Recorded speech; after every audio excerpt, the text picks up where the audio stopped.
নমস্কার বন্ধুরা, আমি মানস বিশ্বাস দ্য বং ইন্সপিরেশন ইউটিউব চ্যানেলে তোমাদের সবাইকে স্বাগত জানাই।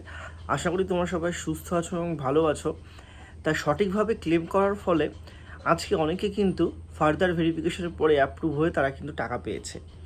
তা কি লিখতে হচ্ছে কি না লিখতে হচ্ছে বিষয়টা একটু ভালোভাবে জানো। তোমরা যারা এখন তোমাদের যে ক্লেম সেগুলো যদি ঠিকভাবে করো, একদম সঠিকভাবে করো, তাহলেই কিন্তু তোমরা টাকা পাবে, নাহলে তোমরা কিন্তু টাকা পাবে না। বিষয়টা হচ্ছে, দেখো, তোমরা ইতিমধ্যেই জানো যে অন্নপূর্ণা ভাণ্ডারের কিছু ক্রাইটেরিয়া যেমন পরে বলা হচ্ছিল লিখিতভাবে অলিখিতভাবে, কারণ যে যেরকমভাবে পারছিল তোমাদের কিন্তু মুখে বলে দিচ্ছিল, আবার কিছু লেখা দেখাচ্ছিল।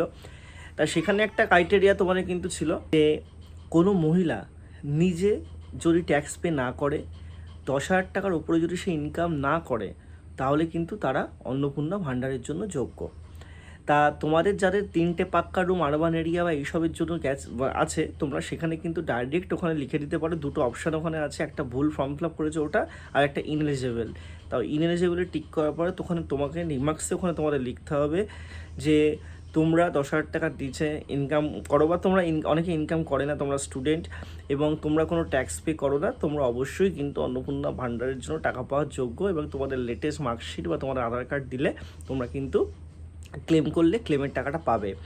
যারা ট্রাইব্যুনালে ছিল, যাদের কাছে কাগজও আছে, ঠিক আছে, সেই কাগজটা তোমরা যদি ওখানে আপলোড করো এবং রিমার্কসে তোমরা যদি লেখো যে তোমাদের ট্রাইব্যুনালে ছিল কিন্তু তোমাদের কাছে কাগজ প্রয়োজনীয় ডকুমেন্ট আছে এবং তোমরা এলিজেবল, তোমরা কিন্তু অবশ্যই ক্লেম করলে টাকা পাবে। যারা ফেক ক্লেম করবে তারা কিন্তু টাকা পাবে না। অর্থাৎ যারা চাকরি করো, নিজেরা চাকরি করো, স্বামী নয়, নিজেরা চাকরি করো বা ট্যাক্স পে দাও, তোমরা কিন্তু টাকাটা সত্যি পাবে না। কিন্তু যারা ট্যাক্স পে করো না বা চাকরি বাকরি করো না, তোমরা অবশ্যই কিন্তু যদি সঠিকভাবে ওই জায়গাটায় রিমার্কসে লেখো, তোমাদের কিন্তু টাকাটা দেওয়া হচ্ছে। অনেকেই কিন্তু 19 তারিখে প্রথম দিন ক্লেম করেছে, তারা জ্ঞানত বা না জ্ঞানত, না বুঝে অনেকেও ক্লেম করেছে, তারাও কিন্তু টাকা পেয়েছে। রিসেন্ট টাইমে কালকেও অনেকে টাকা পেয়েছে, আজকেও অনেকে টাকা পাচ্ছে, ঠিক আছে।